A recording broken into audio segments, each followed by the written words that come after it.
Most people don't fail at video because they don't know what to say.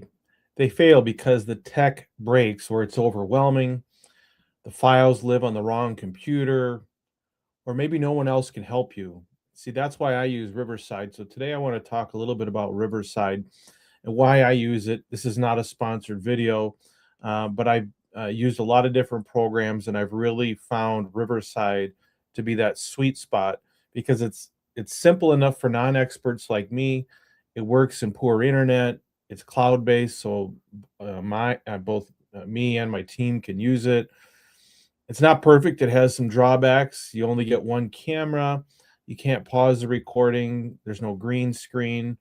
But all in all, it's a really, really good program. I was talking to some friends this morning about Riverside who had some questions about video production and editing, and I recommended Riverside to them, and I'm going to do that to you for you today as well. I'm going to go through really what are the 5 or 6 things about Riverside that I really like as a as a busy attorney who produces a lot of video content, long form and short form. I'm going to talk about kind of why it works for me, um, and why it might work for you, or why it might solve some problems, and why I picked this over some other programs that I've used in the past, or um, considered using when I made the switch. So welcome everyone over on TikTok.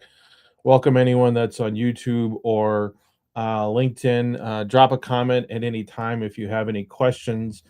I'm going to kind of go through the quick 5 or 6 things that I really like about Riverside. I'm going to talk about the 3 or 4 things that I don't like very much.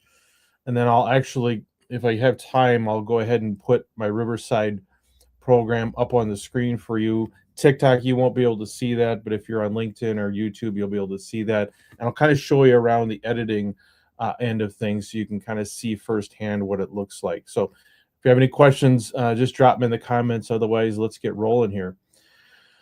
So, Riverside is, I think, probably best defined as a podcasting software. I would compare it to programs such as, let's see, OBS. I think Descript. There's a number of programs that do it. StreamYard. I'm actually live streaming right now on StreamYard. There's a lot of programs, and then there's also some that are, I would say, kind of more really high pro level programs. What I like about Riverside is you can both record into it and edit the videos in it, or import videos, and I'll talk about that in a little bit. So, number one, probably the biggest reason I like Riverside is it's great for non-experts like me. I've used a variety of editing programs in the last few years. I really had no experience before that. Um, I actually started out making my videos on Zoom. Then I made the switch to StreamYard like I'm doing right now, which works great in most situations. There are definitely features about StreamYard that I like that Riverside doesn't have, but StreamYard is very expensive, and it doesn't really have an editing program to it. Okay, but it's really Riverside is really, really good for non-experts because you can kind of hop on it and pretty quickly figure it out. Um, so that's probably the first thing I really like about Riverside is it's really simple for non-experts to use. Number two, and this was kind of one of the reasons I made the switch to Riverside from StreamYard, because StreamYard kind of by definition is a streaming program, and you can also stream from Riverside, although I've never tried it myself. But you can also record videos on StreamYard. But the biggest problem I've run into is if I don't have a great internet connection, or my guest doesn't have great internet connection, StreamYard will you'll lose the video, and then you'll start to lose the audio. The nice thing about Riverside is it's a cloud-based, browser-dependent program, so you have to have an internet to kind of get it going.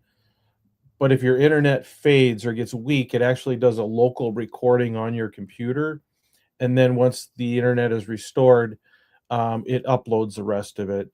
To give you a sense, like I'm on good internet most of the time, and usually it's uploaded with it final upload within a couple seconds of me finishing the recording.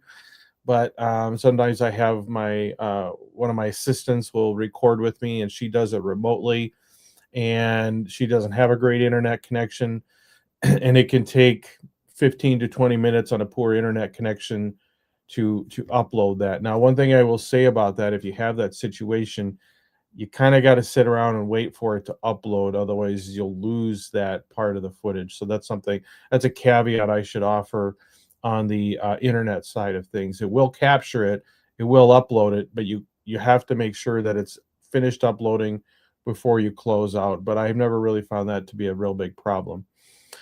Number three, the third thing I really like about Riverside, and this is probably one of the main reasons I chose it over some of the other programs available, is it's essentially cloud-based, right?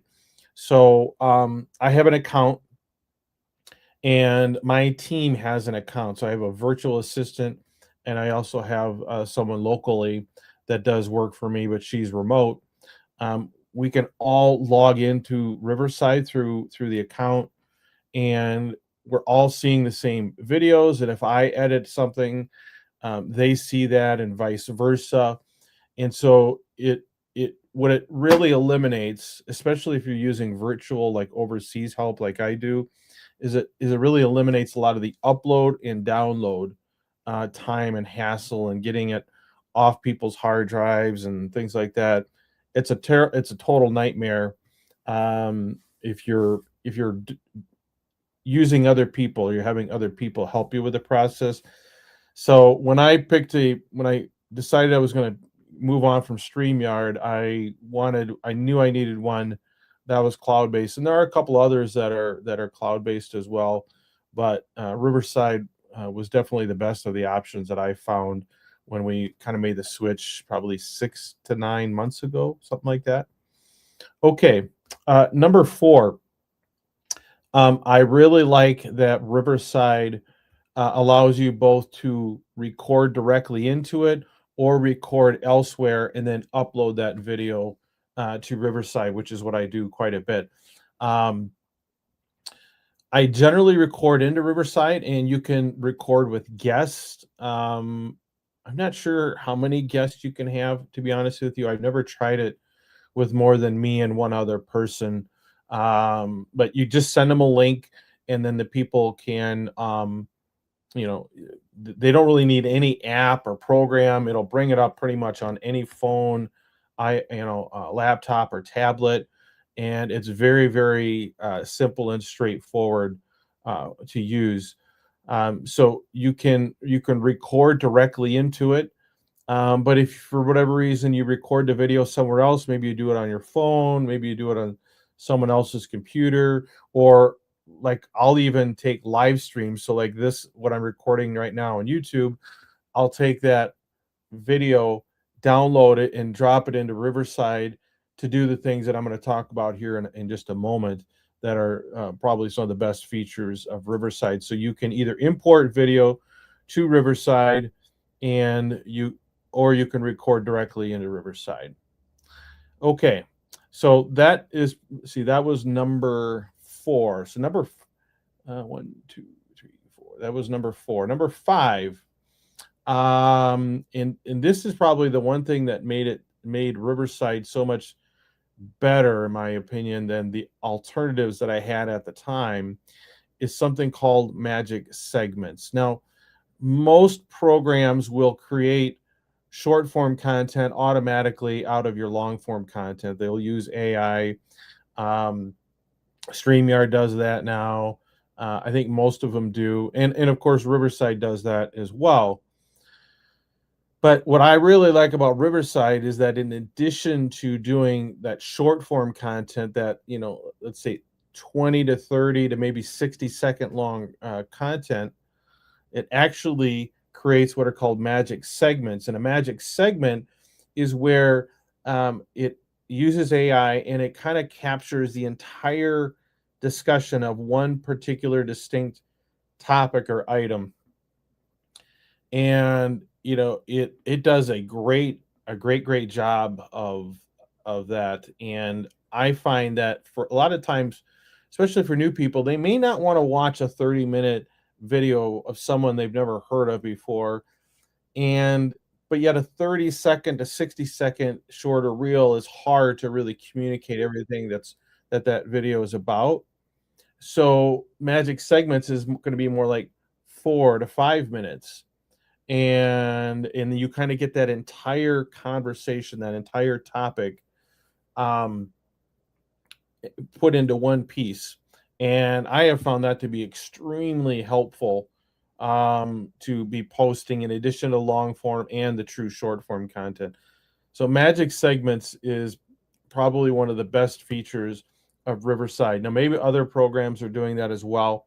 When I was sort of looking at them 9 months ago, I don't remember anyone else having that. Um, 1, 2, 3, 4, 5. Number 6. There is a ton of really cool AI features in Riverside, in addition to, let's say, making the magic segments, making the magic clips. It does a great job with thumbnails, and I'm going to show you some here in a little bit.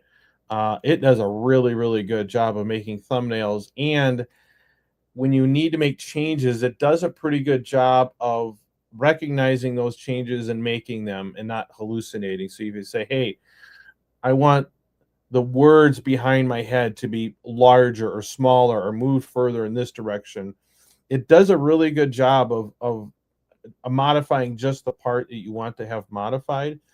But then it has all kinds of other things that are really great. So I'm a guy that uses a lot of ums and uhs.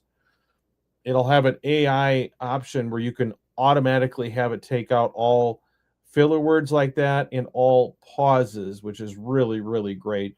And you can have it pull out, it'll look for like what things it calls fluff. So maybe banter or stuff that really, maybe you kind of got out on a limb on something and it really wasn't relevant to the conversation. It actually kind of hunts those down and gives you the option to take those out. And that's all AI driven. And then it has like a prompt built right into it. So if you say, hey, create for me a YouTube description or a TikTok description or a Twitter thread or whatever, like you can give me a blog post about this.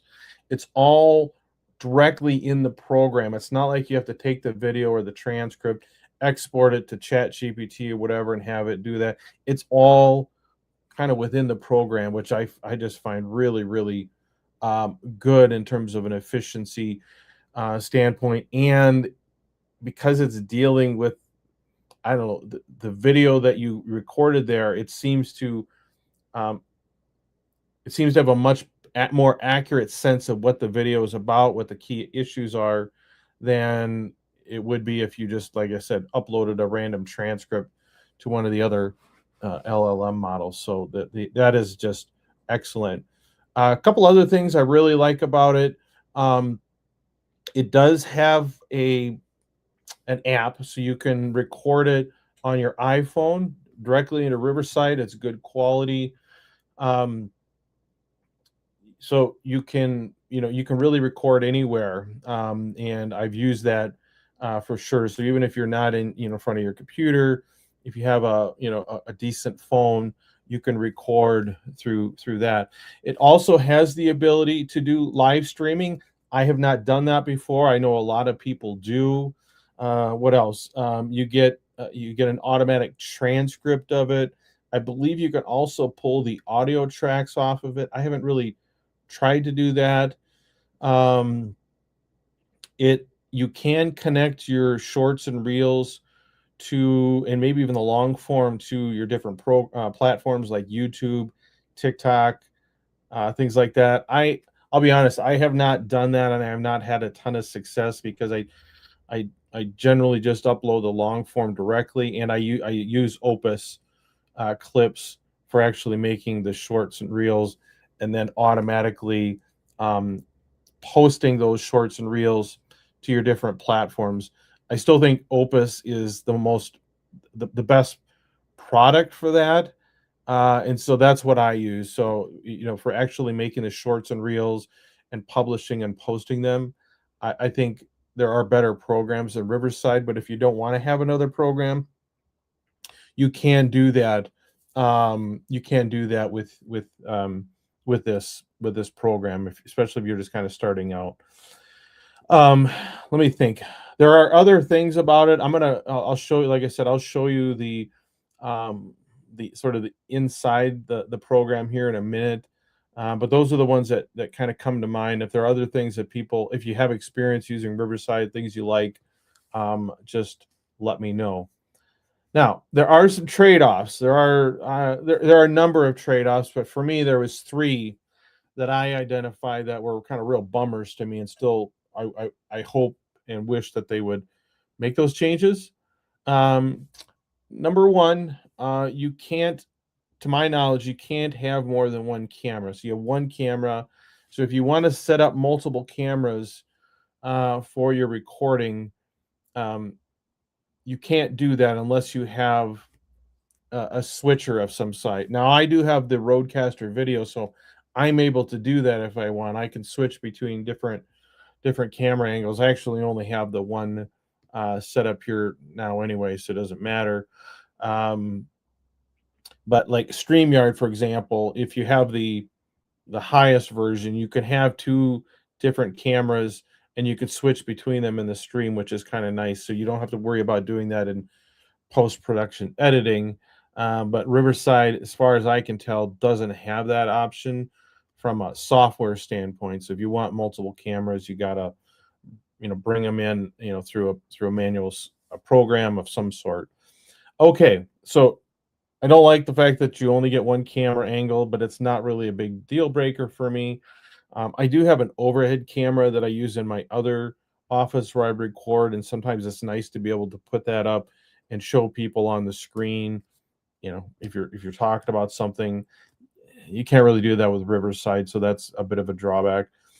Second of all, and this might be the thing that I annoys me the most, is you can't pause your recording on Riverside. Not that I've figured out anyway. Um, I was coming over to Riverside from StreamYard, and I really liked StreamYard because if you were doing a live presentation, you could actually pause that recording. Something comes up, maybe there's a noise, maybe you got to use the restroom, whatever. It's really nice to be able to pause the recording without stopping it and then starting another one. So that the second thing I don't like about Riverside is you don't really have the ability to pause the video while once you started recording. Third thing for me, and this probably isn't going to hurt many people, but there's no green screen option that I know of in Riverside. Now, if you have a camera that has that capability, you can add the green screen that way. But I don't have a camera that's capable of that, as far as I know. And that's one of the things I liked about StreamYard is you could have a really nice green screen background. If you don't know what a green screen is, that just simply means you can have a fake background. So like the background you see behind me now is a real live stream. This is what's behind me. If you're somewhere where you don't have a good background or it's a distracting background and you want to put up an image behind you, you really need a green screen to do that. Which I have a green screen, but Riverside doesn't pick that up, so it doesn't help me. So that for me, for my workflow, those are the three things that are disappoint me about Riverside. I don't know if any of those will ever change or not, but those are the things that I've observed. So if anyone has any questions about any of that, feel free to drop a comment, or if there's other things that you either really like or dislike about Riverside, just let me know. Okay. So what I wanted to do now real quick, and I apologize to the people on TikTok, you're not going to be able to see this. You'll have to kind of use your imagination as I walk through it. But I am going to go ahead and put up my Riverside onto the StreamYard here. Let's see. Looks like that's working. I'm gonna get me off of here for now. Okay, so I've got Riverside up, and what I like about Riverside is there's different levels, right? This isn't going to be something you can get in the free version, but if you get a paid version, I think I have the highest, well, one of the higher levels, and it allows me to have multiple studios, which actually isn't as important as I would have thought it would be. But you can have multiple studios with different settings, different you know things, virtual asset, visual assets, digital assets that you put on the screen. Um, you can do that. You can have different studios set up, but you can actually get by with one. So this is one of my projects. This is a video I did month and a half ago, a little over a month ago, um, at my other office, and this was on products liability. And this was just over an 18-minute recording. And so on the main screen, I'll go back. These are all the different projects that I have in that one that I'm working on. A lot of them are shorter, but let me get back to products liability. Oh no, I lost. There it is. Okay. So this is that product project, and on the first page, you'll have the actual kind of the raw video itself, and then down below there's a transcript. So you can download the AI generated transcript if you want. But this is your tracked. And then what's really cool is let's see here. Yeah, here we go. Um, you can take and you can hit edit, and then you can open up multiple edits. So like when you do open up and edit it, it doesn't like save over the original. You always kind of have the original raw video there, and it allows you to create a new edit, if you want to. I'm gonna put myself back up on the screen here. Hold on.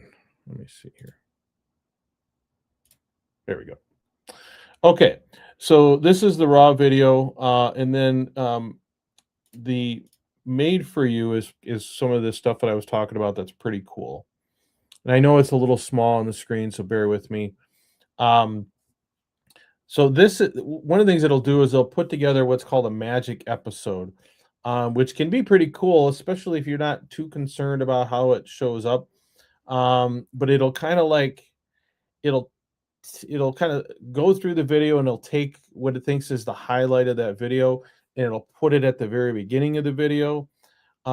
If you have intros and outros that you want, a little jingle or whatever, you can upload those and add those here in the post production editing. And then so, but the magic clips. So this is it'll cut it up into as many short, 30-second to 60-second videos that you might want. Um, this was not a super long video, so it gave me 4, but it will basically it'll it created a 52-second, a 58, 51, 55. A lot of times they're shorter than that. You can go and edit them. You can add captions and things like that. And it rates them by how, I think, viral they think they'll go, or how good that short and reel is. So you can get short form content automatically generated within Riverside, which is pretty nice, especially if you don't want to use another program.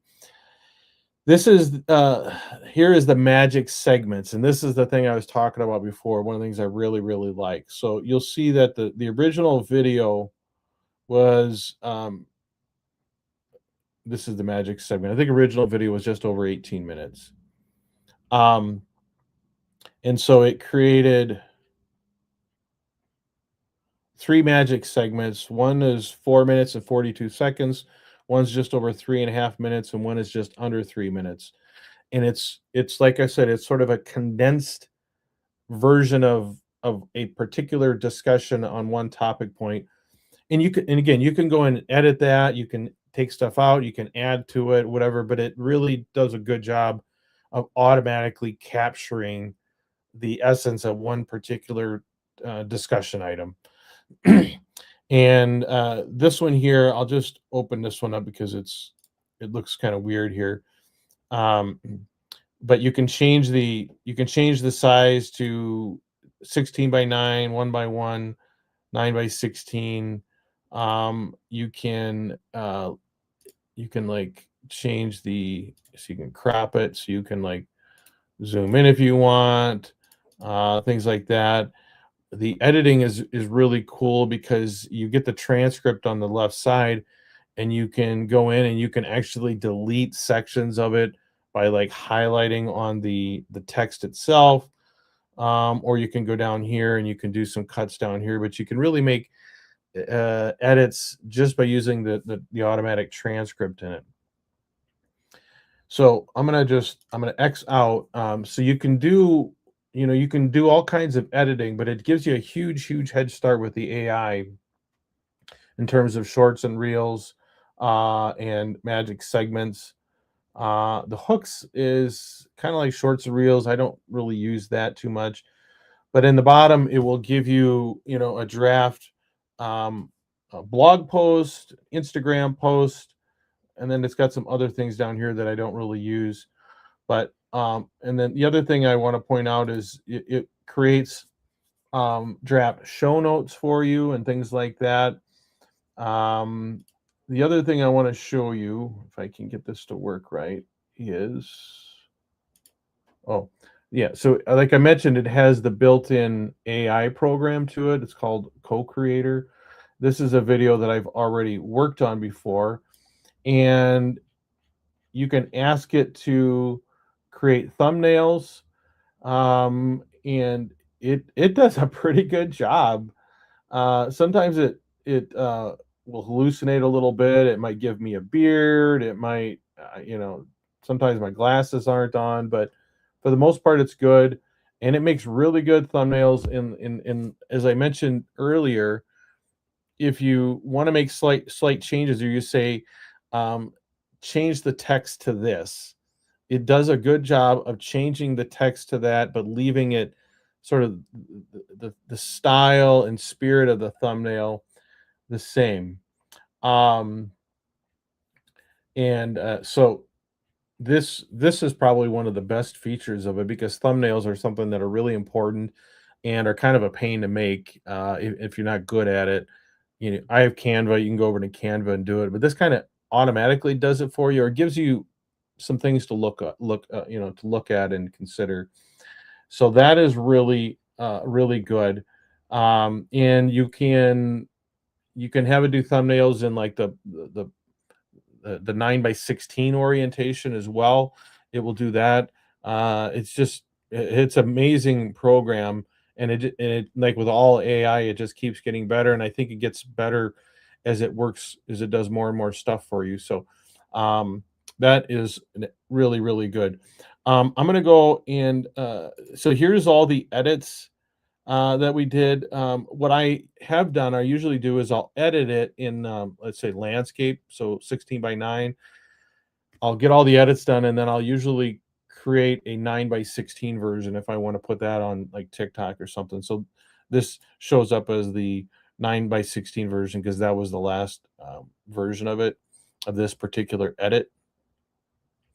But what I want to show you is uh, so some of the things that it does. So you can have AI automatically improve the sound and things like that. I've never really had that problem. I have good sound. I've got a Rode mic here going in through my Rodecaster. I have really good sound quality, so I don't usually have to do anything with it.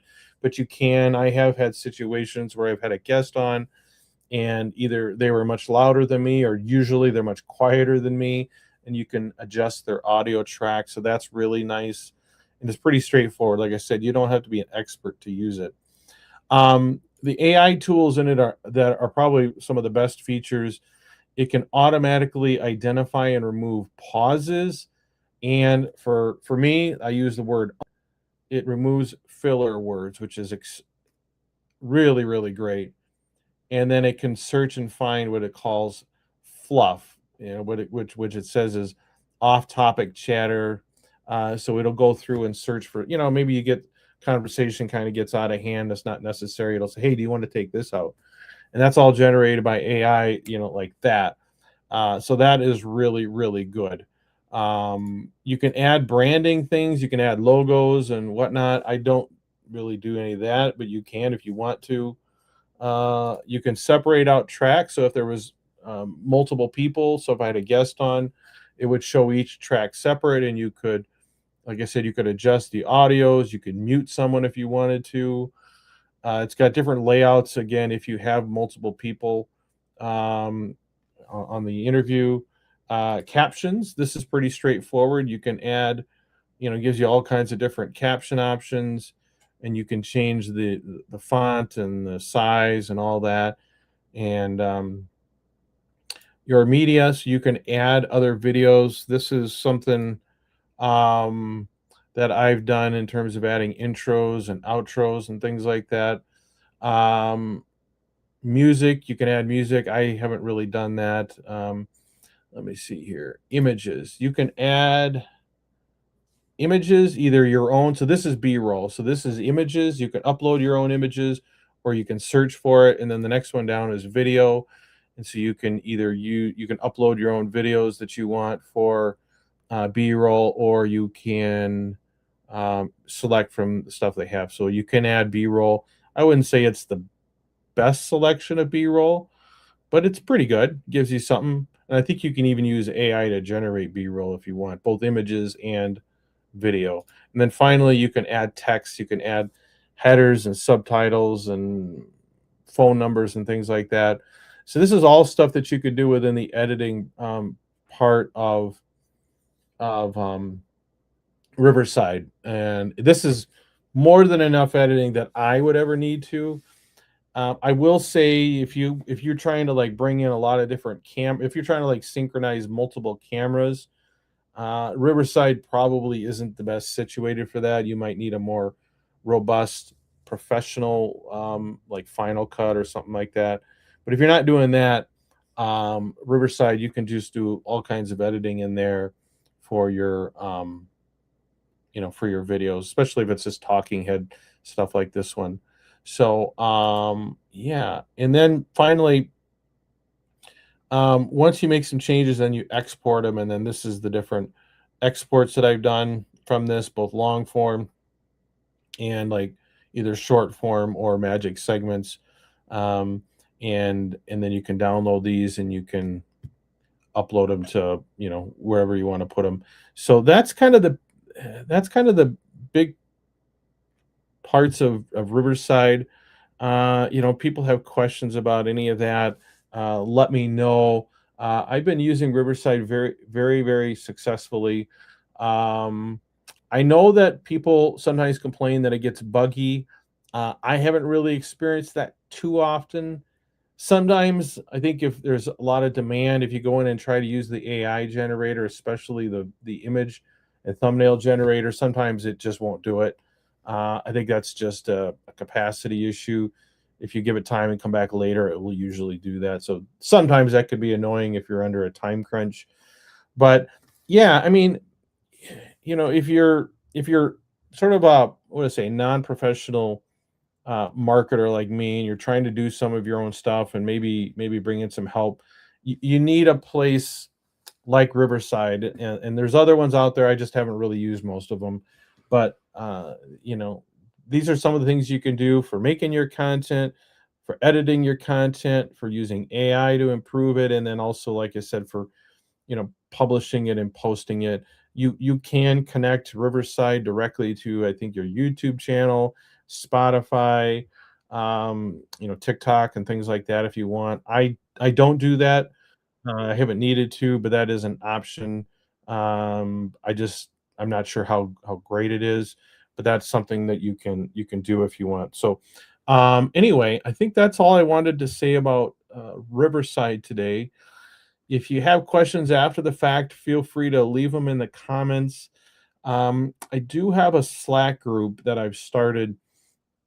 If people want like to kind of interact with me directly, or other people, I have other people with much better YouTube channels than I do in there as well. Everyone's always very helpful. So if you're interested in that, just send me a DM, or go into the description and get my email address. I'm very happy to try to help you if I can, or do another video if it's a topic that's worthy of that. But yeah, I appreciate you guys showing up on a Friday afternoon. I'm going to wrap this up and I head over to the gym and hopefully get some exercise in before the weekend. So I'm going to go ahead and wrap this up. I appreciate everyone watching. And until next time, everyone, have a good one.